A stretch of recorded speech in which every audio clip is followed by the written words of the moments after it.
आप एक बार क्या कर लीजिए, 10वां नंबर चैप्टर खोल लीजिए, तो मैं अभी आपको 10वां 5 मिनट के 10 मिनट के अंदर 10वां कंप्लीट करवा देता हूँ। एक देखो, कुछ सर्विसेज, कुछ ऐसी चीज़ें हैं जिनके बारे में सिर्फ यही पूछता है क्या ये ऑनलाइन हो सकती हैं कि नहीं हो सकती। ऑनलाइन का मतलब समझते ही हो, इंटरनेट या मोबाइल के द्वारा आप क्या काम कर सकते हो, है ना। तो अगर क्वेश्चन आ जाए कि एलपीजी गैस की बुकिंग करनी है आपने, क्या आप ऑनलाइन कर सकते हो बुक, आपने हाँ ही जवाब देना है, बस कर सकते हैं। ऐसा कोई भी क्वेश्चन आ जाए, वो इसीलिए पूछ रहा है क्योंकि वो आपके टॉपिक के सिलेबस के अंदर वो चीज़ है, तभी वो पूछ रहा है ना।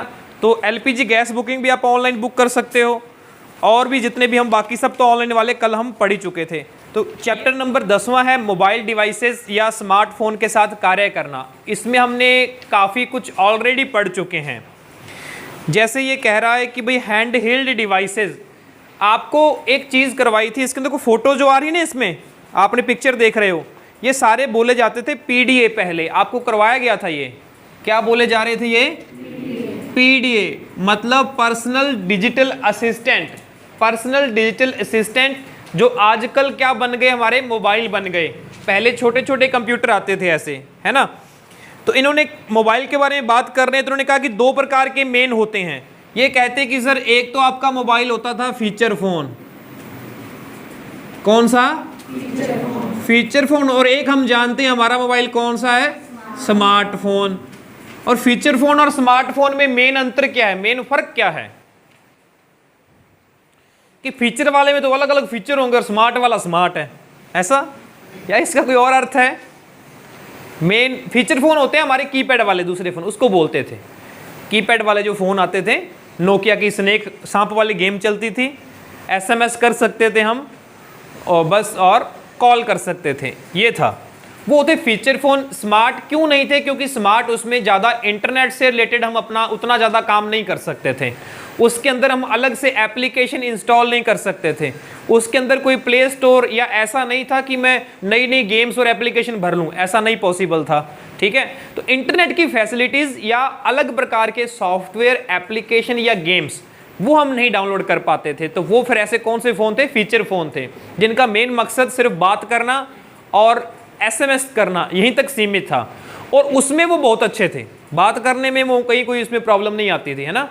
लेकिन स्मार्टफोन मतलब इसमें कुछ स्मार्टनेस आ गई, आप इंटरनेट यूज़ कर सकते हो, इंटरनेट से वीडियोस देख सकते हो, गेम्स इंस्टॉल कर सकते हो, एप्लीकेशन इंस्टॉल कर सकते हो, बहुत सारी चीज़ें आप इसके अंदर कर सकते हो, वो स्मार्टफोन थे। अब स्मार्टफोन तो हमारे पास आप मान के चलिए कंप्यूटर ही है, कंप्यूटर ही है स्मार्टफोन, तो ठीक है। आगे चलते हैं, टेबलेट। तो फिर एक टेबलेट की भी बात आती है। टैब तो समझते हो आप, टैब जो है वही तो टैबलेट है हमारे पास, है ना, जिसे हम कहते हैं टैब, तो इसको टैबलेट बोला जाता है। ये ऐसा कौन सी डिवाइस है, काम तो ये स्मार्टफोन के भांति ही करते हैं, लेकिन साइज में बड़े होते हैं। साइज में क्या होते हैं, बड़े होते हैं। 8 इंच, 8, 9, 10 इंच, 11 इंच, ये साइज होता है स्क्रीन का।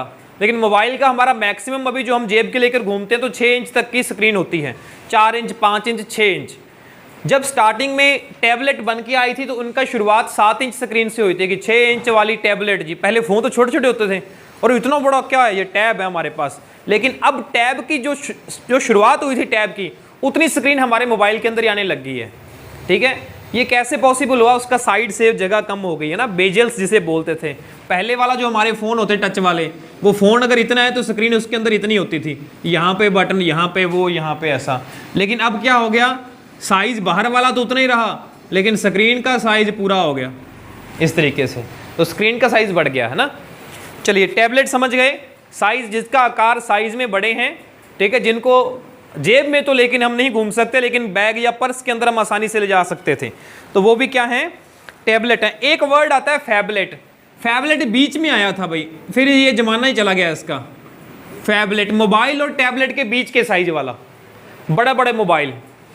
ध्यान है, जब साइज बड़े साइज का फ़ोन आया था ना पहले, तो इसका आया था एक, सैमसंग ने ग्रैंड सीरीज़ का निकाला था, Samsung grand phone, J1 grand 2 के नाम से ऐसा था पहले। तो वो एक उन्होंने बड़े साइज़ का निकाला था, वो फ़ोन ही, टैबलेट नहीं था, आसानी से जेब के अंदर भी चलाया था, लेकिन काफ़ी बड़ा था, तो उसको फैबलेट बोला जाता है। जब टैबलेट और मोबाइल दोनों का मिक्सचर हो तो वो क्या कहलाता है, फैबलेट। बस ये था, और ज़्यादा कुछ नहीं पढ़ना। बाकी चीज़ें आपको, टॉपिक हमारा आगे यहाँ से स्टार्ट हो रहा है। लोकप्रिय मोबाइल ऑपरेटिंग सिस्टम। हालांकि हम इसके बारे में डिस्कस कर चुके हैं जब हमने बात की थी सिस्टम सॉफ्टवेयर की। किसकी बात की थी? System software. थोड़ा सा रिवाइज कर लेते हैं, सॉफ्टवेयर कितने प्रकार के होते हैं? सॉफ्टवेयर कितने प्रकार के होते हैं? दो। कोई बोला ही नहीं भाई। एक तो सिस्टम सॉफ्टवेयर और एक एप्लीकेशन सॉफ्टवेयर। सिस्टम सॉफ्टवेयर दो प्रकार के हैं, एक सिस्टम सॉफ्टवेयर और एक एप्लीकेशन सॉफ्टवेयर। तो जब हमने ये पढ़े तो इसका एक प्रकार होता है ओएस। क्या होता है? ओएस। यानी कि सिस्टम सॉफ्टवेयर भी हमारे दो प्रकार के हैं, 4 प्रकार के हैं, जिसमें से एक प्रकार था ऑपरेटिंग सिस्टम। क्या था? Operating system. और हमने तब ये पढ़ा था कि एक तो कंप्यूटर के लिए ऑपरेटिंग सिस्टम की हम बात करते हैं और दूसरा बात करते हैं मोबाइल के लिए, क्योंकि मोबाइल भी तो हमारा कंप्यूटर ही है एक हिसाब से। तो कंप्यूटर के ऑपरेटिंग सिस्टम तो थोड़ा सा आप मुझे बता दीजिए कौन कौन से हैं कंप्यूटर के ऑपरेटिंग सिस्टम, कौन कौन से पढ़े हैं आपने? मुझे बताना है, मुझे बताना, मेरे तक सुनना चाहिए मतलब। विंडोज, लिनक्स, यूनिक्स और हाँ जी नहीं, जो लिब्रा है ये हमारे ऑफिस का प्रकार है। जैसे माइक्रोसॉफ्ट ऑफिस है ना, उसी तरीके से लिब्रा ऑफिस है जो कि ओपन सोर्स है। माइक्रोसॉफ्ट तो क्या करता है कि हमसे पैसे लेता है ऑफिस के लिए। वो कहता है कि भाई हमने बनाया है तो आप ऐसे इसको यूज नहीं कर पाओगे, आपको पहले हमें पेमेंट करो फिर हम आपके कंप्यूटर लैपटॉप के लिए इंस्टॉल करने के लिए दोगे। ठीक है, ये क्वेश्चन आता है कि इनमें से कौन सा एप्लीकेशन सॉफ्टवेयर है या नहीं, ऐसा पैकेज के बारे में। और हमने तो पढ़ा है माइक्रोसॉफ्ट ऑफिस, लेकिन वहां पे ऑप्शन में आ गया लिब्रा ऑफिस, या एक दूसरा वर्ड होता है ओपन ऑफिस। दूसरा कौन सा है? Open office. ये तीनों एक ही चीज है, चाहे वो माइक्रोसॉफ्ट ऑफिस है, चाहे वो लिब्रा ऑफिस है, चाहे वो ओपन ऑफिस है। ठीक है, ये तीनों एक ही हैं। हम बात कर रहे थे ऑपरेटिंग सिस्टम की। एक इंपॉर्टेंट आपने मिस कर दिया, वो था मैक ओएस। कौन सा था? Mac OS. Macintosh, Apple company के जो कंप्यूटरों में आता है वो कौन था? Mac OS. ठीक है, मैकनितोश। तो ये तो बाकी आपने बताई दिए, लिनक्स, यूनिक्स और विंडो। लेकिन तभी हमने डिस्कस किया था कि मोबाइल के लिए भी कुछ ऑपरेटिंग सिस्टम होते हैं। कौन से होते हैं? मोबाइल के लिए भी। उसका पता है क्या किसी को? याद है मोबाइल के लिए हमने कौन सी डिस्कस की थी?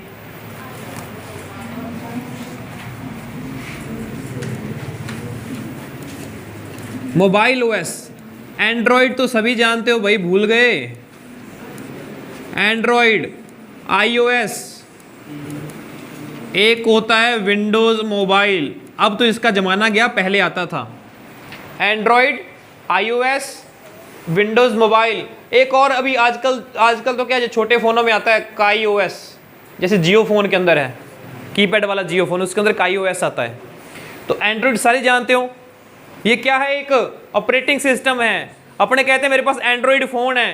अरे फोन तो ठीक है, लेकिन फोन के अंदर ऑपरेटिंग सिस्टम है एंड्रॉइड। ठीक है, किसने बनाया ये एंड्रॉइड? किसने बनाया है? गूगल कंपनी ने। गूगल कंपनी ने, कल भी गूगल आपने जवाब दिया था ना, आज सही है आपका। तो गूगल कंपनी ने बनाया एंड्रॉइड। आईओएस किस कंपनी का है? एप्पल का। किसका है? एप्पल का। लेकिन होता किस में? आईफोन के अंदर होता है। विंडोज मोबाइल माइक्रोसॉफ्ट का है। ठीक है, और काईओएस जो है शायद कोई और कंपनी है, चाइनीज वगैरह। नहीं, ये ऑपरेटिंग सिस्टम जियो ने नहीं बनाया, जियो के फोन के अंदर आता है। इवन कुछ नोकिया के छोटे फोन है कीपैड वाले, उनमें भी आता है। जितने भी कीपैड वाले फोन है ना, 4G फोन हैं, 4G लेकिन हैं कीपैड वाले, उनके अंदर काईओएस है। ठीक है, चलो इसी का टॉपिक है हमारा, इसके बारे में कह रहा है भाई, ऐसा ऑपरेटिंग सिस्टम होते हैं। ठीक है, लेकिन जब हम मोबाइल की बात करते हैं ना, तो मोबाइल के अंदर एक और चीज आती है, ऑपरेटिंग सिस्टम पूछ लेता है वो, एम्बेडेड ऑपरेटिंग सिस्टम। कई बार पूछ लेता है एम्बेडेड क्या है, एम्बेडेड ओएस का क्या मतलब है, एम्बेडेड ऑपरेटिंग सिस्टम का क्या मतलब है। इसका मतलब ये है कि ये कंपनी के द्वारा पहले से चिप के अंदर फिट होके आता है, हम इसमें खुद चेंज नहीं कर सकते। ऐसा नहीं कंप्यूटर या लैपटॉप के अंदर आप किसी भी हार्डवेयर की शॉप पे जाओगे और उसको बोल दोगे हमारी विंडो कर दो जी, वो कहता है विंडो 7 करूं, विंडो 10 करूं, विंडो 8 करूं या कौन सी करूं। ऐसा मोबाइल के अंदर नहीं होता। आप मोबाइल के अंदर ये नहीं जाके कहते इसमें एंड्रॉइड ये वाला डाल दो, इसमें आईओएस डाल दो, कभी ऐसा कहा क्या? नहीं। तो इसके अंदर जो ऑपरेटिंग सिस्टम होता है मोबाइल के अंदर, वो एम्बेडेड होता है, चिप के अंदर फिट होता है, उसको हम चेंज नहीं कर सकते। हाँ, जो इनके सर्विस सेंटर्स हैं, प्रोफेशनल्स हैं, वो इनको दोबारा ऑपरेटिंग सिस्टम, अगर कोई दिक्कत आ जाती है, कई बार फ़ोन ऑन नहीं होता, हम फ़ोन बंद हो गया, हमारा डेड हो गया, ऑन नहीं हो रहा, तो कई बार दिखाते हैं, वो कहते हैं इसको सॉफ्टवेयर करना पड़ेगा जी, कह देते हैं वो सॉफ्टवेयर करना पड़ेगा। वो इसी की बात कर रहे हैं कि उसके अंदर क्या है, मोबाइल ओएस जो आपका, इसमें कोई दिक्कत आ गई, वो करना पड़ेगा, तो वो उसको फ्लैश कर देते हैं, वो कर सकते हैं, लेकिन हम नहीं कर सकते। तो वो एम्बेडेड ओएस उसको बोला जाता है, ऑपरेटिंग सिस्टम जो एम्बेडेड, जो चिप के साथ ही अंदर फिट किए होते हैं, ठीक है, कंपनी के द्वारा ही। चलिए और आगे आ जाओ। यहाँ पे क्वेश्चन क्या बनता है आपका, जिसमें हम बात है हमारे लिए एंड्रॉइड इंपॉर्टेंट है। क्या इंपॉर्टेंट है? एंड्रॉइड। जैसे पीसी के लिए क्या इंपॉर्टेंट था, कंप्यूटर के लिए क्या इंपॉर्टेंट था? विंडोज। विंडोज के वर्जन पता है कि अलग अलग, थोड़ा सा कोई नाम लेगा, 5-4 विंडोज के वर्जन कौन कौन से हैं? विंडो 7 और विंडो 8 और 8.1, 8.1, विंडो 10, विंडो 11 और उससे पहले विंडो 7 से स्टार्ट किया, उससे पहले भी कोई थे क्या? विंडोज एक्सपी, विंडोज विस्टा और Windows 98, Windows 2K, millennium edition भी आई थी विंडो, ऐसी ये थी। जैसे इनके एग्जाम्पल थे, तो वैसे ना भाई एंड्रॉइड के अंदर भी एग्जाम्पल है बहुत सारे। एंड्रॉइड की भी क्या है? वर्जन है। हमें ये पढ़ना है, पहले तो आपको इतना तो पता ही है ना कि अलग अलग वर्जन बनते क्यों हैं। ये तो मैंने एक दिन बताया था क्यों बनते हैं, क्योंकि जब एक चीज़, एक सॉफ्टवेयर बन जाता है, उसके बाद जो इंजीनियर्स हैं, जो डेवलपर्स हैं, प्रोग्रामर्स हैं, वो क्या कहते हैं, वो करते हैं कि हम इसके अंदर और क्या सुधार कर सकते हैं। वो फिर उस काम में लग जाते हैं कि और क्या आसान करें और क्या नई चीज़ लेके आएँ। तो फिर वो उसके अंदर वो चेंजेस करके थोड़ा सा उसको नई चीज़ें जोड़ के दोबारा नया वर्जन लॉन्च कर देते हैं, उसी को बोला जाता है अलग से वर्जन। ठीक है, समझ गए बात को? तो एंड्रॉइड का पढ़ें, स्टार्ट हुआ था एंड्रॉइड सबसे पहले।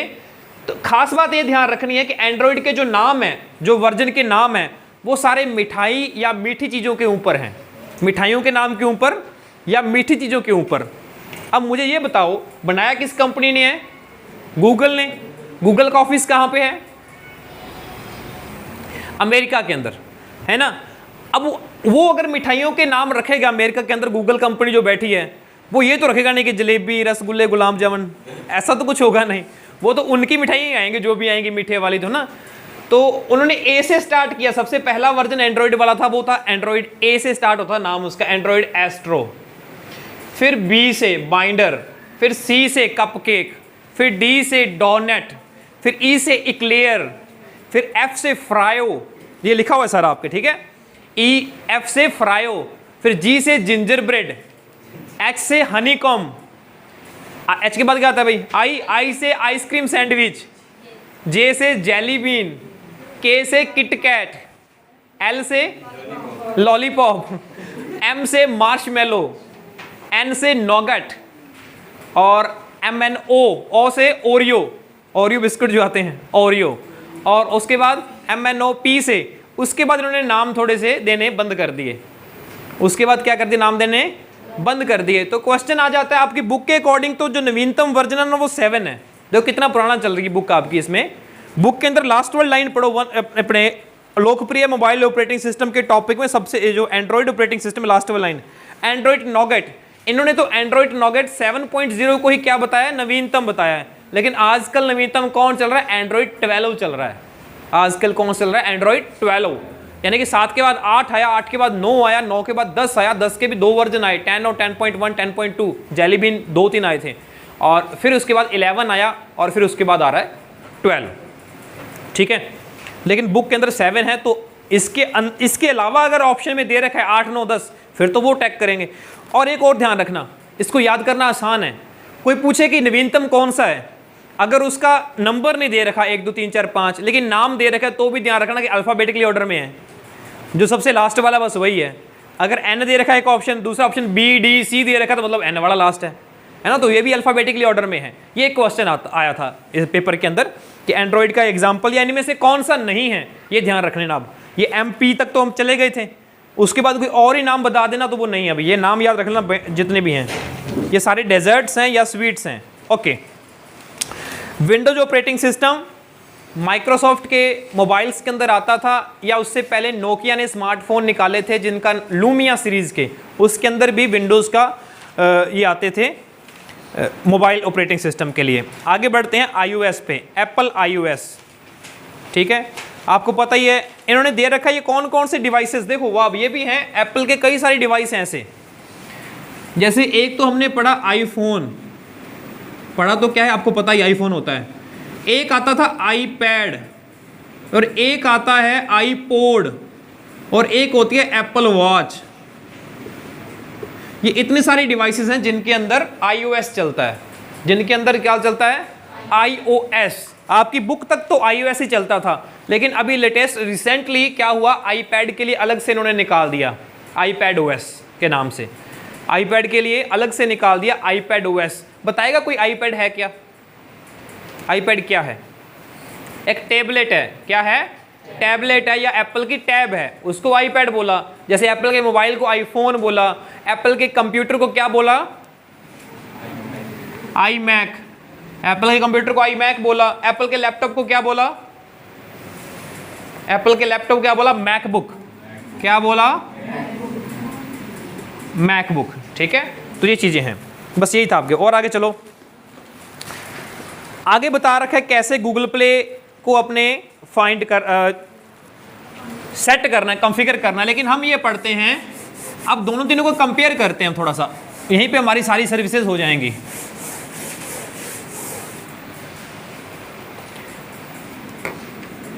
हमें ये पता है अब कि जब हम स्मार्टफोन की बात करते हैं तो स्मार्टफोन के अंदर क्या करना होता है, कोई भी एप्लीकेशन, कोई भी गेम्स, ये नई चीज़ें आप क्या कर सकते हो, इंस्टॉल कर सकते हो, है ना। अगर आप गेम खेल के बोर हो चुके हो तो ऐसा नहीं कि जो फ़ोन के अंदर आई हैं वही खेल सकते हो, उसको डिलीट करो, नई डाउनलोड कर लो। ऐसा ही आपके पास गेम्स एप्लीकेशंस के लिए नई नई ऐप्स आप डाउनलोड कर सकते हो, नए नए थीम्स डाउनलोड कर सकते हो, वॉलपेपर बदल सकते हो। ये किससे करते हो, ऐसा कौन सा सॉफ्टवेयर है? तो अगर हम करते हैं एंड्रॉयड की बात, तो एंड्रॉयड पे तो क्या आता है, प्ले स्टोर। एंड्रॉयड पे क्या है, प्ले स्टोर। अगर हम iOS की बात करते हैं तो उस पे क्या है, ऐप स्टोर। उसका नाम क्या है, ऐप स्टोर।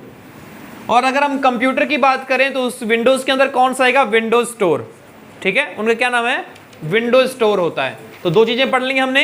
तो प्ले स्टोर किस लिए है, सबको पता ही, बताने की जरूरत नहीं है, क्वेश्चन आगे आंसर कर लोगे। लेकिन प्ले स्टोर एंड्रॉइड फ़ोन में होता है, और iOS को क्या, उसके वालों क्या बोलते हैं, ऐप स्टोर बोलते हैं। ठीक है, आगे चलिए। ऐप्स को इंस्टॉल करना पता ही, हम कर सकते हैं, डिलीट भी कर सकते हैं। ऐप वर्ड, एक अलग से एक एप्लीकेशन आती है, ऐप वर्ड। आगे चलो, देखो ये कोड दिखा दिया उसने ना, सॉफ्टवेयर वर्जन वगैरह। एक क्वेश्चन आया था अभी एक बार पेपर के अंदर कि अगर आप मोबाइल का सॉफ्टवेयर वर्जन जानना चाहते हो तो आप कौन सा कोड, मैं टेबल पे पहुंच गया आगे, है ना, टेबल दे रखी है ना, मोबाइल विशेषता और कॉन्फ़िगरेशन। तो उस टेबल पे कुछ कोड दे रखे हैं, सारे याद करने की जरूरत नहीं है, बस एक दो सॉफ्टवेयर वर्जन के लिए स्टार हैज़ 1 2 3 4 और 0 स्टार हैज़ 0 हैज़, ये है सामान्य टेस्ट मोड, है ना। नया फ़ोन जब खरीदते हैं तो टेस्ट करने के लिए होता है। चलो आगे आ जाओ। अब अगला जो टॉपिक है वो हमारा है शेयर इट का। क्या है क्या आपके ऑप्शन में, शेयर इट, है ना, शेयर इट, या ऐसी कोई और एप्लीकेशन। लेकिन आपके बुक के अंदर शेयर इट लिखा तो इसके बारे में पूछ सकता है क्या, एक फ़ोन से दूसरे फ़ोन के अंदर अगर कोई डेटा ट्रांसफ़र करना है, दो फ़ोन है, आपके पास कोई मूवी है, मैं चाहता हूँ कि मेरे को सेंड कर दो, मैं भी देख लूँगा, तो फिर ऐसी कौन सी एप्लीकेशन है शेयर इट, जो एक फ़ोन से दूसरे फ़ोन से हम डेटा ट्रांसफ़र कर सकते हैं। ये शेयर इट एप्लीकेशन है, वो किसके थ्रू डेटा ट्रांसफ़र करती है, वाईफाई के थ्रू। किसके थ्रू करती है, वाईफाई के थ्रू। लेकिन आपको पता है कि छोटी मोटी फाइल भेजने के लिए तो एक सिस्टम और होता है, ब्लूटूथ। आप ब्लूटूथ से भी डेटा फाइल ट्रांसफ़र कर सकते हो। अगर हम 2-4 साल ही पीछे चले जाएं तो हम छोटी मोटी फाइल जब भी लेनी होती थी ब्लूटूथ से लेते थे। आजकल कैसे करते हो, व्हाट्सएप से। भाई व्हाट्सएप भी भेज दे, चाहे हम पास ही बैठे हैं, ऐसे करिए मेरे को व्हाट्सएप पे भेज दे फोटो। पहले ब्लूटूथ से लेते थे, है ना। क्लास के अंदर भी सारे तेरे पास ही है गाना, क्योंकि अब इंटरनेट इतना नहीं था, किसी के पास कोई सॉन्ग है उसने डाउनलोड कर लिया तो ऐसे शेयर कर लेते थे कि इसको तू डाउनलोड कर ले, इसको मैं डाउनलोड कर लूँगा, क्योंकि अगर सारे एक जना करेगा तो इतना नेट पैक नहीं होता था, है ना, ये सिस्टम था। चलो, तो शेयर इट ऐसी एप्लीकेशन है जो एंड्रॉयड पे वाईफाई से डेटा ट्रांसफ़र करने के हमारे काम में आती है। और आगे आ जाओ। गूगल मैप्स आपको बता दिया था ना, कल हमने गूगल मैप्स के बारे में पढ़ लिया था, कहानी हमारी इसके अंदर क्या हो गई है, ख़त्म। और आगे देखिए, सेटिंग पैनल, मोबाइल का जो सेटिंग पैनल होता है। अब ये बताने की ज़रूरत है क्या आपको, मोबाइल की सेटिंग पैनल में कौन कौन से ऑप्शन होते हैं? लिखा हुआ है कि वाईफाई को ऑन ऑफ कर सकते हो, फ्लाइट मोड में डाल सकते हो, मोबाइल डेटा ऑन ऑफ कर सकते हो, सबको ही पता है। ब्लूटूथ को ऑन ऑफ करना है वो भी हो जाता है, साइलेंट मोड पे करना है वो भी हो जाता है, तो ये सारे आपको पता ही हैं। जीपीएस, ब्लूटूथ को ऑन ऑफ करना, जीपीएस को ऑन ऑफ करना, जीपीएस हमने कल परसों पढ़ा था, मोबाइल डेटा को ऑन ऑफ करना, वाईफाई को ऑन ऑफ करना। वाईफाई की फुल फॉर्म वायरलेस फिडेलिटी, ठीक है। और स्क्रीन लॉक सेट करना, पेपर के अंदर क्वेश्चन आता है और ये आया है कि अगर मोबाइल का आप स्क्रीन लॉक सेट करते हो तो किस किस प्रकार से कर सकते हो? क्या आप पिन लगा सकते हो, क्या आप पैटर्न बना सकते हो, या आप पासवर्ड लगा सकते हो? तो तीनों से ही हो सकता है। स्वाइप वाला भी होता है, एक तो सिंपल स्वाइप वाला, एक पैटर्न भी लगा सकते हैं, पिन भी लगा सकते हैं। मतलब कोई ऐसा क्वेश्चन आ जाए तो आंसर आता है उपरोक्त सभी। क्या आता है? उपरोक्त सभी। चलो जी, मोबाइल हॉटस्पॉट का क्या मतलब है? मोबाइल हॉटस्पॉट अपने मोबाइल डेटा को वाईफाई के थ्रू किसी के साथ शेयर करना, ठीक है। बस ये क्वेश्चन के अंदर यही आएगा, डेटा को वाईफाई के थ्रू शेयर करना किस ऑप्शन की मदद से होता है? मोबाइल हॉटस्पॉट से। किससे? मोबाइल हॉटस्पॉट से। इसके अंदर आप पासवर्ड भी लगा सकते हो और बिना पासवर्ड के भी उसको दे सकते हो। आगे आ जाओ, राजस्थान संपर्क हमने कल पढ़ लिया था, 181 ई मित्रा की सर्विस भी हमने पढ़ लिया था। तो यहाँ पे क्यों बता रहा है ये? देखो, ये टॉपिक तो पढ़ रहे हैं मोबाइल के लिए, तो फिर ये यही बता रहा है कि भाई जो जो चीज़ें आपने पढ़ी हैं उसकी मोबाइल एप्लीकेशन भी आती हैं प्ले स्टोर पे। मैंने आपको साथ साथ बताया ही था कि आप मोबाइल के अंदर एप्लीकेशन भी यूज़ कर सकते हो। तो राजस्थान संपर्क की भी एप्लीकेशन है प्ले स्टोर पे, ई मित्रा की भी एप्लीकेशन है, भामाशाह योजना या जन आधार की भी एप्लीकेशन है, EPDS की भी है, राज सेंटर ऐप है। राज सेंटर ऐप जो है, राज ऐप सेंटर, एक इन्होंने एप्लीकेशन दे रखी है राज ऐप सेंटर। इसके अंदर क्या होता है, अगर हमने ये कर लिया तो इसके अंदर बाकी सारी एप्लीकेशन के लिंक हैं, हमें अलग अलग एप्लीकेशन ढूंढनी नहीं पड़ती। अगर हम ये कर लेते हैं राज ऐप सेंटर, तो बाकी सारी एप्लीकेशन है राजस्थान गवर्नमेंट की, वो सारों के लिंक यहाँ पे दे रखे हैं, ठीक है। फाइल मैनेजर जो होती है वो क्या काम करती है पता है? फाइल मैनेजर, मोबाइल अंदर अपने पास एक ऐप होती है फाइल मैनेजर, बस जैसा नाम वैसा काम। फाइल मैनेजर फाइलों को मैनेज कर सकते हैं इससे। कौन सी फाइलें मेरे मोबाइल के अंदर पड़ी हैं, कितने सॉन्ग्स पड़े हैं, वीडियोस कहाँ पड़े हैं, फोटो कहाँ पड़े हैं, डॉक्यूमेंट कहाँ पड़ा है, इनको मैनेज करना। मैनेज करने का मतलब है एक जगह से कॉपी पेस्ट भी आप कर सकते हो, डिलीट भी कर सकते हो, अलग अलग फोल्डर बना के उसमें अरेंज भी कर सकते हो, ठीक है। ये सारी चीज़ें फाइल मैनेजर से होती हैं। और एक और देख लीजिए इसके अंदर भाई, ये एक लाइन के अंदर आ गया, ये इनके ना 2-4 पॉइंट दे रखे हैं। एक इसके अंदर दे रखा है कि बेसिक फाइल मैनेजमेंट है, एक तो फाइल को मैनेजमेंट करना। एक ना सुविधा होती है OTG, आपने नाम सुना होगा OTG। OTG का मतलब है ऑन द गो। क्या मतलब है? On the go. तो आप OTG के माध्यम से अपने मोबाइल के साथ पेन ड्राइव भी लगा सकते हो। पेन ड्राइव जैसे कंप्यूटर में लगाते हैं तो मोबाइल से भी लगा सकते हो।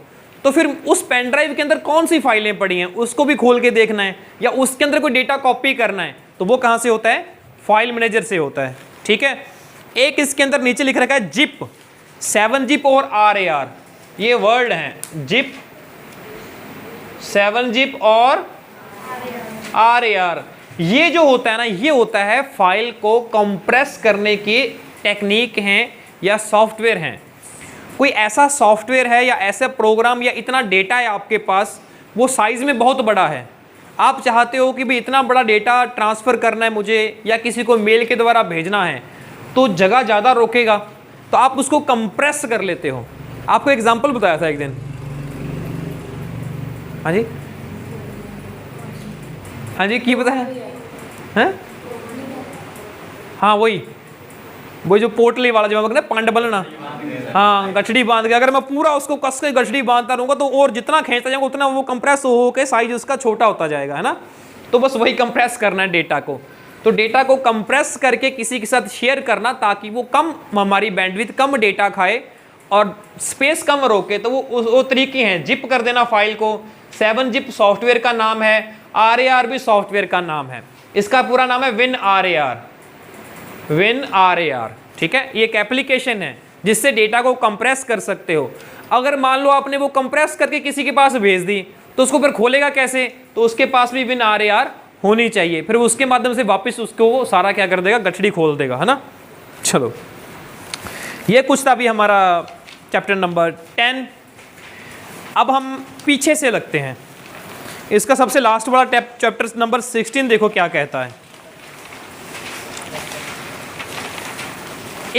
कल एक दो दिन पहले भी आपके जो टेस्ट लिया था ना, उसके अंदर एक क्वेश्चन आया था और आपने वही कहा था कि सर उसके बारे में बताइए। क्वेश्चन आया हुआ है जनरेशन के बारे में।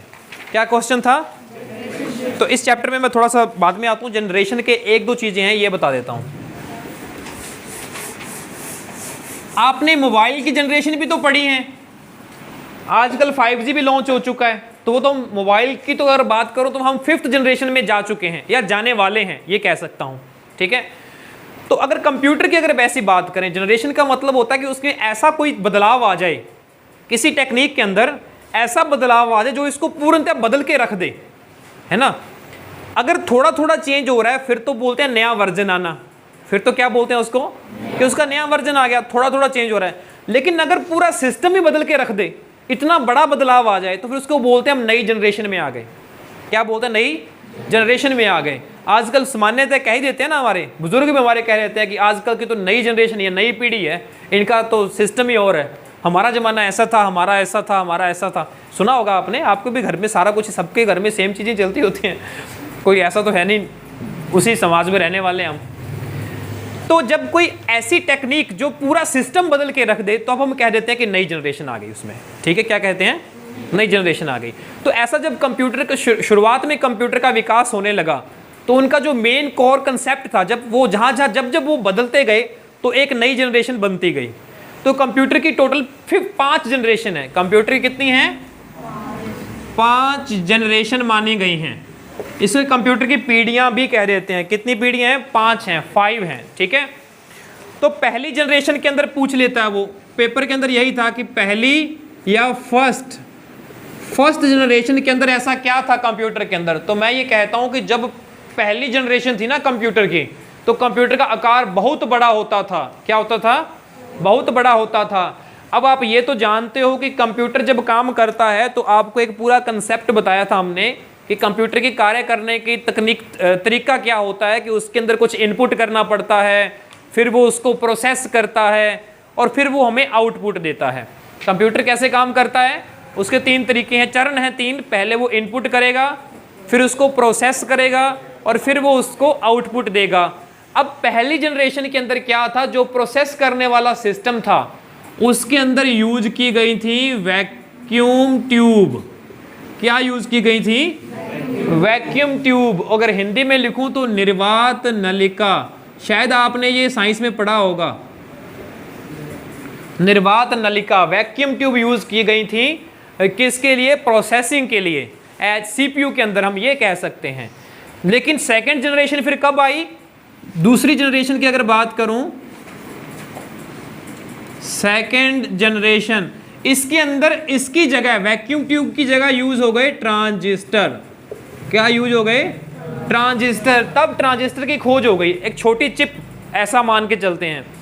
वैक्यूम ट्यूब थी, कांच की नलिकाएं होती थी जिनके बीच में बिल्कुल वैक्यूम होता था। उसके अंदर जब इलेक्ट्रिसिटी प्रवाहित की जाती थी तो वो कुछ ना कुछ प्रोसेसिंग के काम में आती थी, ठीक है। तो ऐसा इनका सिस्टम था।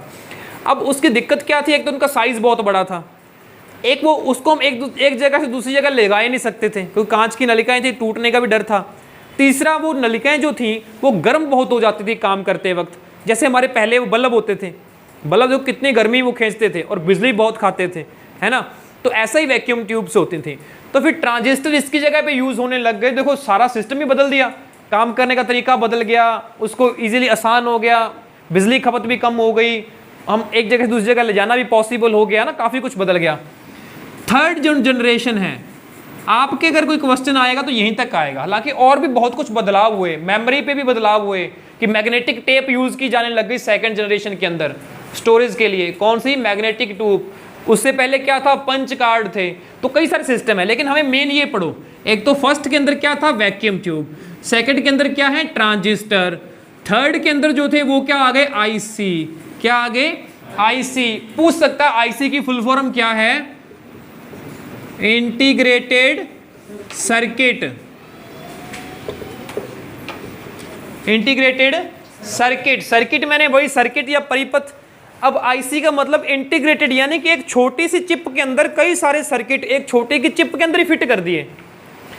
जो पहले हमने एक तार इधर जोड़ी, एक तार इधर जोड़ी, वहां पे कोई कंपोनेंट जोड़ा, वहां पे कोई कंपोनेंट जोड़ा, तो इनको इतना छोटा कर दिया, इनको छोटा करके एक चिप के अंदर ही वो सारी चीजें फिट कर दी, तो वो बन गए आईसी, इंटीग्रेटेड सर्किट। यहां से बहुत बड़ा बदलाव हुआ, क्योंकि आईसी जब बन गए तब हमारी आविष्कार हुआ किसका? माइक्रो प्रोसेसर का। किसका आविष्कार हुआ? माइक्रो प्रोसेसर का। तो जब माइक्रो प्रोसेसर का आविष्कार हो गया तो फिर हमारे माइक्रो कंप्यूटर बन गए, है ना। माइक्रो कंप्यूटर बन गए तो फिर माइक्रो कंप्यूटर तो वही कंप्यूटर जो हमारे वाले। तो इसके बाद जो जनरेशन आई तब उस जनरेशन के कंप्यूटर हम यूज करते हैं। फोर्थ जनरेशन, फोर्थ जनरेशन के अंदर आ गया VLSIC। आईसी तो हैं लेकिन कैसे हैं? वेरी लार्ज स्केल, बहुत बड़ी मात्रा में, वेरी लार्ज स्केल। अगर मैं ये कहूं कि लाखों कंपोनेंट, कितने कंपोनेंट? लाखों कंपोनेंट एक चिप के अंदर फिट कर दिए। आप कहोगे ये तो ये हजम होने वाली बात तो नहीं है। आप कह रहे हो तो भैया इतने दिन आपकी सुनी है, 3-4 महीने, तो लास्ट वाले 1-2 दिन के अंदर आपकी बात टालेंगे थोड़ी, है ना। ऐसा हो सकता है क्या? तो लाखों कंपोनेंट्स इतने छोटे करके एक चिप के अंदर फिट कर दिए, तभी हमारा बना माइक्रो प्रोसेसर। तो पूछ लेते हैं कि माइक्रो प्रोसेसर का आविष्कार कौन सी जनरेशन में हुआ? फोर्थ जनरेशन के अंदर। तो उसके अंदर प्रोसेसिंग के लिए क्या यूज किए गए थे? Very large scale IC, VLSIC। ठीक है, तो यहां से हमारे कंप्यूटर स्टार्ट हुए और हम जितने भी कंप्यूटर पढ़े वो कौन सी जनरेशन के हैं? फोर्थ जनरेशन के हैं। ये चल रही है। इसके बाद अभी जो चल रही है वो चल रही है फिफ्थ। ठीक है, फिफ्थ में V की जगह U हो गया। एक तो ये चेंज हुआ, लेकिन दूसरा जो चेंज हुआ मेन फिफ्थ के अंदर, जिसके लिए फिफ्थ जनरेशन जानी जाती है, वो जानी जाती है AI के लिए। किसके लिए? AI के लिए। AI की फुल फॉर्म बता दीजिए मुझे। आर्टिफिशियल इंटेलिजेंसी, यानी कि कंप्यूटर आपकी बातें समझने लग गया, कंप्यूटर आपका जवाब देने लग गया, कंप्यूटर आपके कहे अनुसार कार्य करने लग गया, है ना। कंप्यूटर अपने आप ही काम करने लग गया, बातें समझने लग गया। कब शाम हो रही है लाइटें जगा दूं, कब ठीक है दिन चढ़ गया लाइटें बंद कर दूं, है ना। कई सारी चीजें ना ऐसे स्मार्ट, जिसे बोलते हैं स्मार्ट होम, स्मार्ट टेक्निक्स, बहुत कुछ होता है। आप घर के अंदर आपने लॉक ओपन किया, लॉक ओपन करते ही आपका पंखा अपने आप चल गया, लाइटें अपने आप जल गई। एसी है तो एसी जल गया, लेवी आ गया बंदा, इनको लिए पूरी फैसिलिटी दें। फ्रिज ने कहा भी ठंडा पानी लो हमसे, फ्रिज लेके आएगा क्या? क्या पता। मतलब स्मार्ट होम्स। आपने टीवी पे ऐड देखी होंगी आजकल, Alexa turn the volume on, turn the volume, rise the volume, lower the volume, play इसके सॉन्ग, प्ले उसके सॉन्ग, अपने आप ही बजने लगते हैं। तो ये सब किससे पॉसिबल हो पाया? AI से, आर्टिफिशियल इंटेलिजेंसी से। तो ये चल रही है फिफ्थ जनरेशन। अब थोड़ा सा अगर ये कोई पूछ ले, फिफ्थ जनरेशन स्टार्ट कब से हुई थी? 1988 से। कब से हुई थी? 1988 से। अगर हम अपनी बात करें तो हम सारे क्या हैं? 5वीं जनरेशन के हैं कंप्यूटर की अगर तुलना करें तो। इससे पहले वाले जितने भी थे ऑप्शन, वो सारे कितने थे? हमारे से पहले आगे चले गए थे, है ना। तो फिफ्थ जनरेशन जो है वो 1988 से स्टार्ट हुई थी।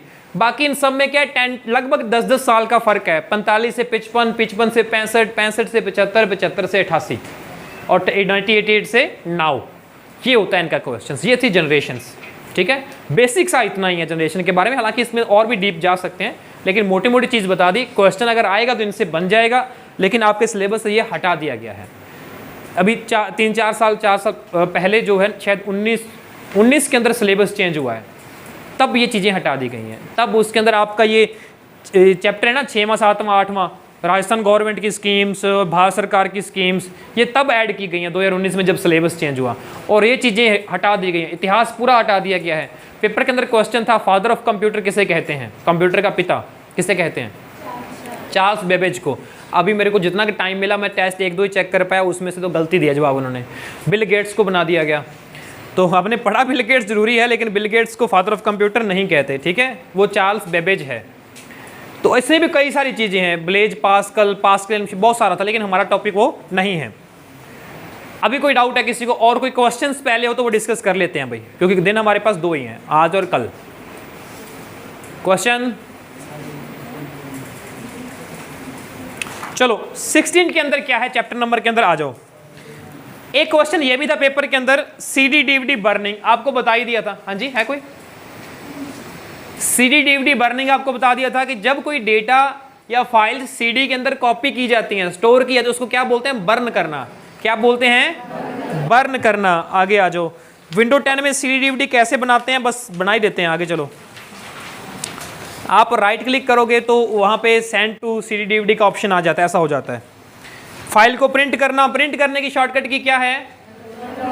Ctrl+P, बस हो गया। आगे चलो, पेन ड्राइव या USB से डेटा कॉपी पेस्ट करना आपको पता ही है, कुछ क्वेश्चंस आता ही नहीं है। ये आ गया प्रोजेक्टर से रिलेटेड कुछ, ये हम पढ़ चुके थे पहले ही भाई। आगे देखो, LCD प्रोजेक्टर या स्क्रीन रोटेशन से संबंधित कोई टॉपिक है तो प्रोजेक्टर पे कौन सी पोर्ट होती है आपको मैंने बता दिया था कि जब हम डिस्प्ले कनेक्ट करते हैं, अटैच करते हैं कंप्यूटर के साथ कोई भी डिस्प्ले, तो उसके दो माध्यम से किया जाता है, एक तो VGA पोर्ट से और एक HDMI से। बताया था ना कौन कौन सी पोर्ट से? VGA पोर्ट और HDMI से। तो HDMI की फुल फॉर्म बता दो मुझे।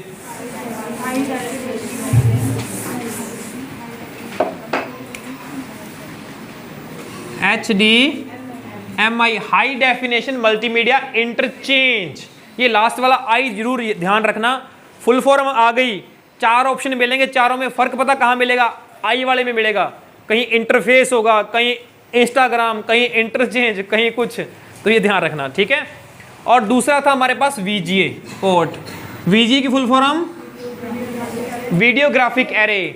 VGA के अंदर क्या होता था? एनालॉग सिग्नल जाते थे, लेकिन HDMI में क्या होता है? डिजिटल सिग्नल जाते हैं।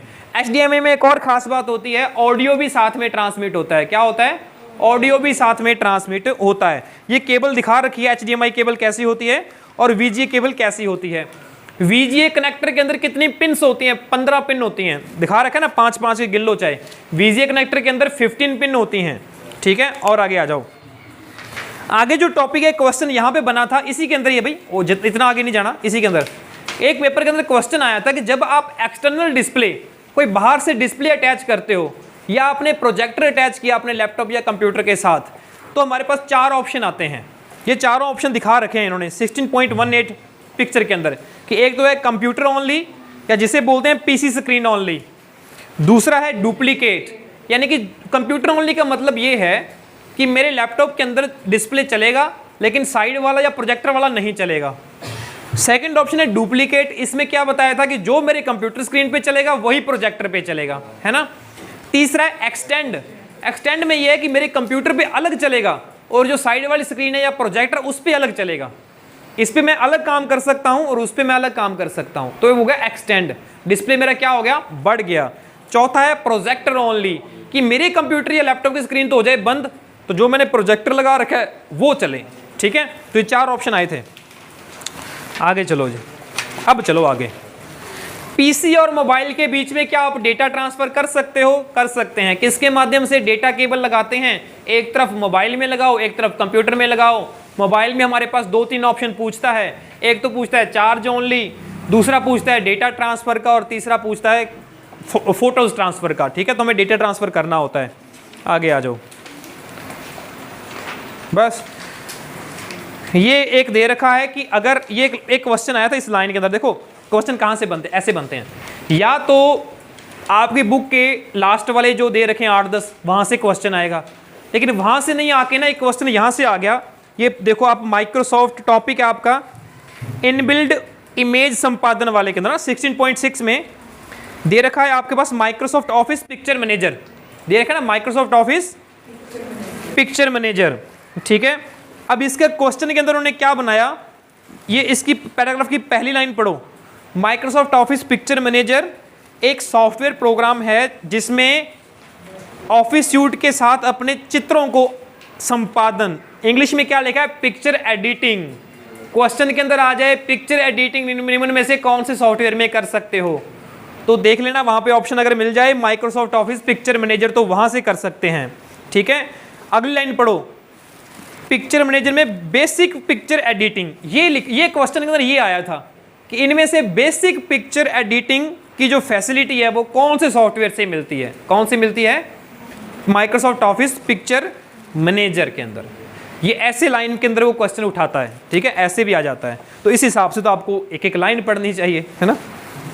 अगर जिसने 100 में से 100 लेके आने हैं तो वो तो एक एक लाइन पढ़ के जाएगा, ठीक है।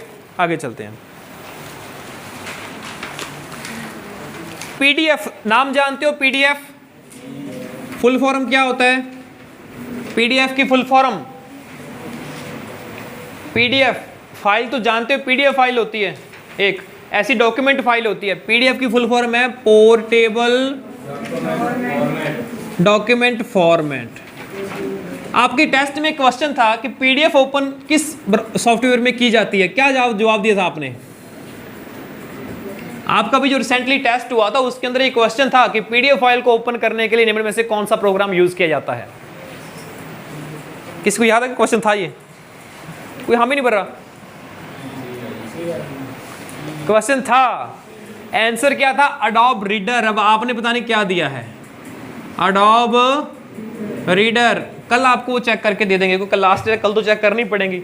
उसके बाद घर पे रख के मैंने क्या करने हैं शीट्स, है ना, ताकि आपके पास 2 दिन ये रहें कि आपके कौन से क्वेश्चन गलत हुए हैं, कौन सा नहीं, उसको आप रिवाइज कर सको। और वो क्वेश्चन को अपने आप में कलेक्ट करने के लिए हैं कि टेस्ट वाले क्वेश्चन तो एक भी छोड़ के नहीं जाना। तो अडोब रीडर, अडोबी एक कंपनी है, इसको अडोबे भी बोलते हैं, अडोबी, ठीक है। ये एक कंपनी है, ये बहुत सारे ऐसे सॉफ्टवेयर बनाती हैं।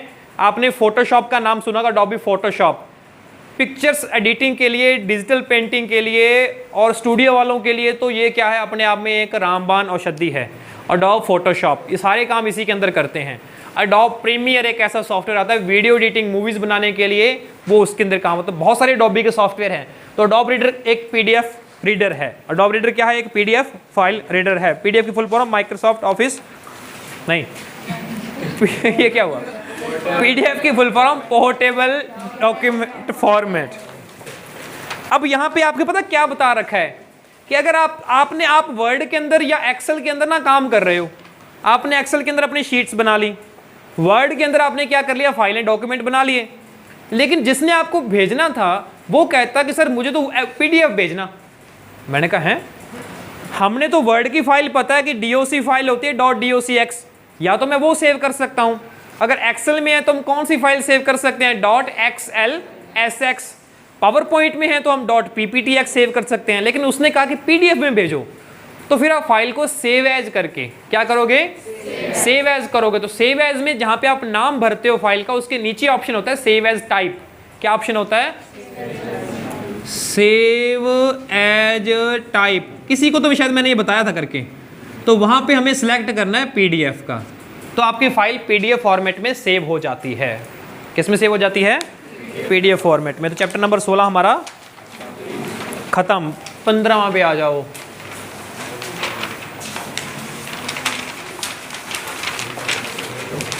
देखो कितने सॉफ्टवेयर हैं, कितने मुश्किल चैप्टर हैं, आप देखो। अब ये आपको पहले भी रिवाइज करवाया जा चुका है, कुछ है ऊपर, मतलब कई बार मैंने देख लिया, 2-3 को नोट कर लिया, वो देख रहे हैं बार बार ऊपर, घड़ी की तरफ कह रहा हूं।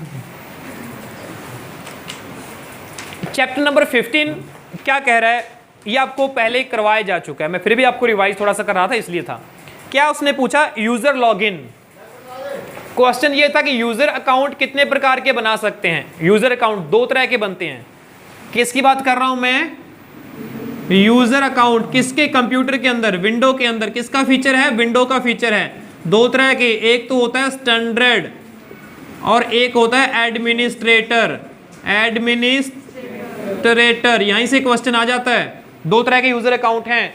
एडमिनिस्ट्रेटर तो ऐसा होता है जो कंप्यूटर के हर पॉसिबल सेटिंग्स में चेंज कर सकता है। कुछ भी कंप्यूटर में कॉन्फ़िगर करवा लो, कुछ भी चेंज करवा लो, कुछ भी हटा लो, कुछ भी नया इंस्टॉल करवा लो, वो तो एडमिनिस्ट्रेटर कर सकता है। लेकिन स्टैंडर्ड अकाउंट के अंदर सारी अथॉरिटीज़ नहीं होती, वो सिर्फ कंप्यूटर को यूज कर सकता है, कंप्यूटर के सेटिंग्स में कोई परिवर्तन या चेंज नहीं कर सकता। आगे आ जाओ। कंट्रोल पैनल में कैसे करना इन्होंने बता रखा है। अच्छा, पूछ ले कि यूजर अकाउंट्स चेंज करना है तो आपके पास कहाँ से ऑप्शन मिलेगा? तो एक ऑप्शन तो कहाँ से मिलता है? कंट्रोल पैनल से। कहाँ से मिलता है? कंट्रोल पैनल से। ऐसे किसी सर्विस के बारे में वो पूछ ले, कोई सेटिंग दे दी आपको, जैसे कि यूजर अकाउंट बनाना है, कोई setting they the Bluetooth on off करना है, कोई कुछ भी, कोई सेटिंग, यदि प्रिंटर को आपने इंस्टॉल करना है तो कहाँ से कर सकते हो? तो ज़्यादातर उसका आंसर आएगा एक तो कंट्रोल पैनल और दूसरा सेटिंग ऐप। दूसरा कौन सा आएगा? Setting app. विंडोज 8 विंडोज 7 तक क्या था? कंट्रोल पैनल ही होता था विंडोज 7 तक, लेकिन विंडोज 8 के बाद में एक नई सेटिंग ऐप और इसके अंदर जोड़ दिया गया है। ठीक है, बता दिया था। आगे एक वर्ड आ गया रीस्टोर पॉइंट और सिस्टम रीस्टोर, दोनों बताए हुए हैं पहले क्लास के अंदर, थोड़ा सा रिवाइज ही कर रहे हैं हम। एक तो है रीस्टोर पॉइंट, बताओ कोई भी, ये क्या होता है, और सिस्टम रीस्टोर बताओ भी, मैंने बताया हुआ है। आप में से कई सारे ऐसे हैं जो रेगुलर क्लास लगा रहे हैं, एक भी मिस नहीं किए हैं, कई बच्चे आपके ऐसे हैं, तो बता सकते हैं ये। पहले तो ये बताओ करवाया कि नहीं करवाया? सिस्टम रीस्टोर वो होता है, यस, कंप्यूटर अगर विंडो वगैरह उठे तो रीस्टोर कर सकता है, वैसा होता है। बिल्कुल बिल्कुल बिल्कुल सही जवाब है, और वो तो सिस्टम रीस्टोर से कर सकते हैं। ठीक है, आपने कहा कि हम कहीं से रीस्टोर कर सकते हैं, लेकिन वो रीस्टोर के लिए हमें कुछ ना कुछ पहले रीस्टोर पॉइंट बनाना पड़ता है। क्या बनाना पड़ता है? रीस्टोर पॉइंट बनाना पड़ता है। यानी कि मेरा पीसी अगर आज सही ढंग से काम कर रहा है, सब कुछ ओके है, तो मैं क्या करूंगा, उसको रीस्टोर पॉइंट इसका एक सेव कर लूंगा। तो कंप्यूटर आज की डेट के साथ उसको मार्क कर लेगा कि एक रीस्टोर पॉइंट आपका पड़ा है। आज के बाद अगर भविष्य में मेरा कंप्यूटर कोई भी एप्लीकेशन ढंग से काम नहीं कर रही, वो मिसबिहेव कर रहा है कंप्यूटर, मुझे लग रहा है कुछ तो इसको हो गया, ठीक है, कोई ना कुछ तो गड़बड़ है, तो फिर मैं सिस्टम रीस्टोर में जाकर जो मेरा सामने रीस्टोर पॉइंट है ये दिखा देगा कि भाई ये रीस्टोर पॉइंट पड़ा आप इतनी तारीख का आपका, तो मैं उसको क्लिक करके सिस्टम को रीस्टोर कर लूंगा और सिस्टम वैसे ही हो जाएगा जैसे पहले था। कब था? जिस तारीख को हमने रीस्टोर पॉइंट सेट किया हुआ है। ये होता है रीस्टोर पॉइंट। ठीक है, आगे आ जाओ। प्रोग्राम को इंस्टॉल और अनइंस्टॉल, किसी भी प्रोग्राम को अनइंस्टॉल करने का क्या तरीका है? कहां से अनइंस्टॉल कर सकते हो किसी प्रोग्राम को? बताओ भाई। किसी भी प्रोग्राम को अनइंस्टॉल करना चाहते हो, अनइंस्टॉल का मतलब समझते हो सारे? अनइंस्टॉल का क्या मतलब होता है? रिमूव करना, है ना, हटाना, रिमूव करना। तो आप किसी प्रोग्राम को कंप्यूटर के अंदर अनइंस्टॉल करना चाहते हो तो क्या ऑप्शन है आपके पास? कहां से कर सकते हो? कंट्रोल पैनल से, या उसके अलावा भी कोई ऑप्शन है क्या? सेटिंग ऐप से। जो बताया बस ऊपर बदलता रहेगा, आंसर क्या आएगा लगभग वही बैठेगा, तो यही से है। अच्छा, इंस्टॉल कहां से कर सकते हो? अगर इंस्टॉल करना है, मेरे पीसी के अंदर कोई सॉफ्टवेयर नहीं है, मुझे चाहिए वो, तो मैं कैसे ले सकता हूं? एक तो विंडोज स्टोर से डाउनलोड कर सकता हूं, है ना, दूसरा इंटरनेट से डायरेक्ट भी डाउनलोड कर सकता हूं, तीसरा पेन ड्राइव या सीडी डीवीडी से मैं लेके आ सकता हूं, है ना। ठीक है, जानते हो फिर तो आप।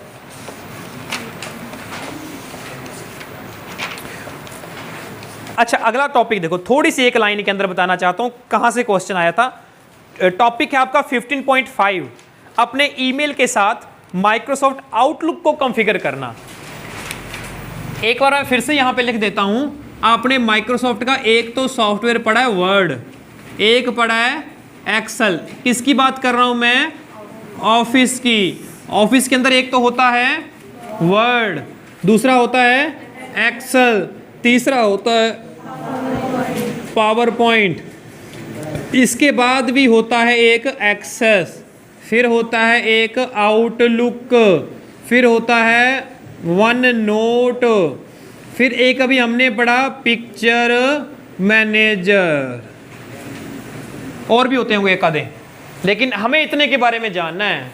ये सब तो हम अच्छे से जान चुके हैं। एक्सेस के अंदर अगर पूछ ले तो ये है डेटाबेस मैनेजर। क्या है? Database manager. RDBMS सॉफ्टवेयर है, RDBMS, relational database management system, rational database management system, RDBMS software है। कोई पूछ लेगा तो ये पूछेगा इसमें से डेटाबेस प्रबंधन किसमें किया जाता है? माइक्रोसॉफ्ट के एक्सेस में, माइक्रोसॉफ्ट के एक्सेस में। समझ गए? याद हो जाएगा। हमारे प्रैक्टिकल के अंदर नहीं है, बुक के अंदर, बस एक लाइन के अंदर इनका काम खत्म किया हुआ है। जैसे अभी आउटलुक का किया हुआ है, देखो इसकी पहली लाइन पढ़ो 15.5 की, माइक्रोसॉफ्ट आउटलुक एक पर्सनल इंफॉर्मेशन मैनेजर। क्या है? बस यहीं पे क्वेश्चन आया था, पर्सनल इंफॉर्मेशन मैनेजर।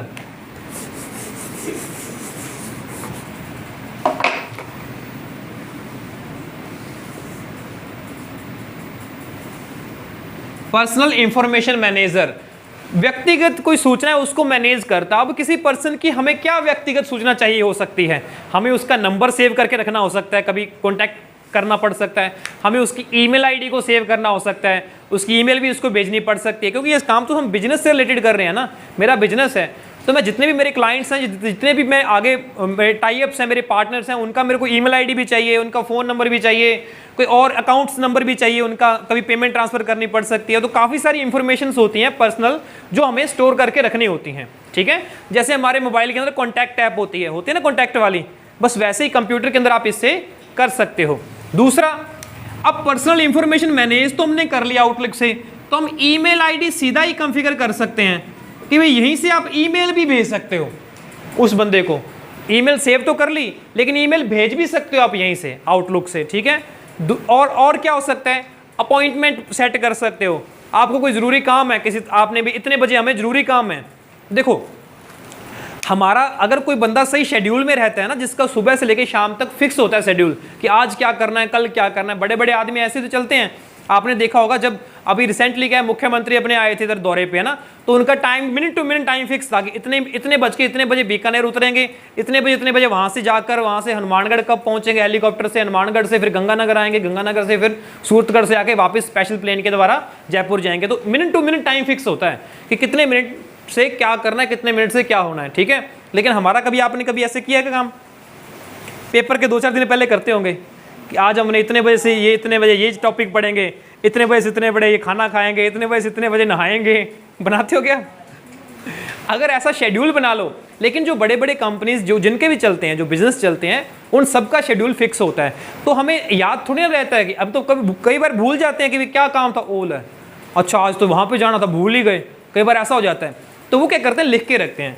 तो एक डायरी के अंदर नोट करके रखते हैं, या तो डेली का जो भी होता है वो देखते रहते हैं कितना काम मेरा आज का कंप्लीट होगा, कौन कौन से पेंडिंग पड़े हैं, ठीक है। या इसके लिए आप सॉफ्टवेयर का यूज़ करते हो, जैसे आउटलुक वगैरह है। इसके अंदर क्या फिक्स हो सकता है, एक तो होती है टू डू लिस्ट। क्या होती है? To do list. हमारे मोबाइल के अंदर भी होती है टू डू लिस्ट, ठीक है। आप कैलेंडर पे किसी डेट पे फिक्स करके आप स्टोर कर सकते हो कि इतने बजे हमें ये काम करना है। टू डू लिस्ट होती है, रिमाइंडर का ऑप्शन होता है, आपको रिमाइंड भी करवा देता है कि इतने बजे आपने जाना है ना। और अपॉइंटमेंट के भी आप इसको अंदर नोट कर सकते हो, ताकि आपको पहले ही मैसेज आ जाए। ऑप्शन भी होता है कि आधा घंटा पहले आपको याद करवा दे कंप्यूटर कि भैया आपने इतने बजे अब जाना था, आपको याद आ गया ये काम करना था, ठीक है। ये सारे किसके अंदर होते हैं? आउटलुक के अंदर। एक क्वेश्चन इसके अंदर और बनता है, थोड़ा सा नीचे आ जाइए, 15.5.1 के सेकंड पैराग्राफ, ईमेल खातों के बारे में। मिल गया? ईमेल खातों के बारे में यहां से एक क्वेश्चन बना हुआ है। इनकी फुल फॉर्म एक तो POP3 क्या है, और माइक्रोसॉफ्ट एक्सचेंज क्या है, और IMAP ये हैं क्या। तो आउटलुक जो है ये सपोर्ट करता है एक तो माइक्रोसॉफ्ट एक्सचेंज को। क्वेश्चन ये बना था, अगर कोई बिजनेस वाला बंदा है, कौन बंदा है? बिजनेस वाला बंदा, अगर वो ईमेल आईडी कॉन्फ़िगर करेगा आउटलुक के अंदर, तो उसको यूज करना है माइक्रोसॉफ्ट एक्सचेंज वाला ऑप्शन, ठीक है। लेकिन अगर कोई पर्सनल ईमेल आईडी है किसी की, पर्सनल व्यक्तिगत, तो वो चूज करता है POP3। POP3 ये कुछ क्या है, ये एक नियम है, कुछ रूल है, जिसे हम प्रोटोकॉल बोलते हैं। तो POP3 मतलब पोस्ट ऑफिस प्रोटोकॉल, ठीक है, 3। तो ये POP3 का हो गया। और इसी तरीके से माइक्रोसॉफ्ट एक्सचेंज किया जाता है बिजनेस अकाउंट के लिए, और पर्सनल अकाउंट के लिए यूज किया जाता है POP3। ये दोनों ही क्वेश्चन आए हुए हैं, ठीक है। और आगे एक IMAP भी है। और ISP की फुल फॉर्म बताओ भाई। ISP इंटरनेट सर्विस प्रोवाइडर, याद है आपको, ठीक है जी। नेक्स्ट चलो, मेल भेजना सब आपको पता है, कॉपी BCC क्या बताए।